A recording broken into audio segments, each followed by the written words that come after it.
আসসালামু আলাইকুম রহমতুল্লাহি ওবারাকাতুহু।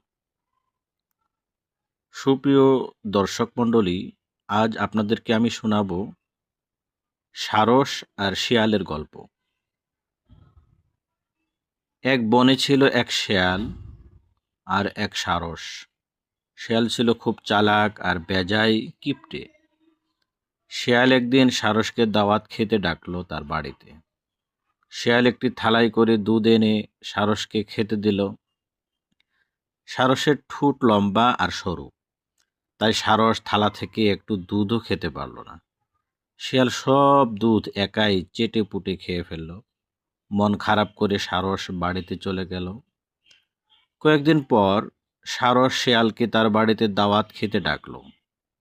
শিয়াল চলল সারসের বাড়ির দিকে।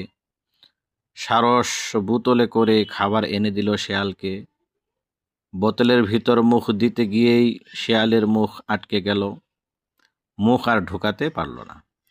সারস বলল, একটু অপেক্ষা করো ভাই। সারস এবার থালায় করে গোশত নিয়ে এলো, বলল, নাও এবার খাও। শিয়াল খুব লজ্জা পেল, কেননা এর আগে সারসকে বাড়িতে খেতে ডেকে সে চালাকি করেছিল। আজ সারস তাকে সে কথায় মনে করিয়ে দিল। শিয়ালের মুখ লাল হয়ে গেল, বলল, তোমাকে খেতে ডেকে নিয়ে অপমান করেছিলাম, আমি অত্যন্ত দুঃখিত। শিয়াল নিজের ভুল স্বীকার করল। তার মন থেকে ভারী একটা বোঝা যেন নেমে গেল। থালার সব গোশত শিয়াল চেটে পুটে খেল। এরপর শিয়াল আর সারসের মধ্যে প্রতারণাহীন জীবন যাপন শুরু হলো। বন্ধুরা, সুপ্রিয় দর্শক মণ্ডলী, আমরা কাহারোর সাথে কখনো প্রতারণা করব না।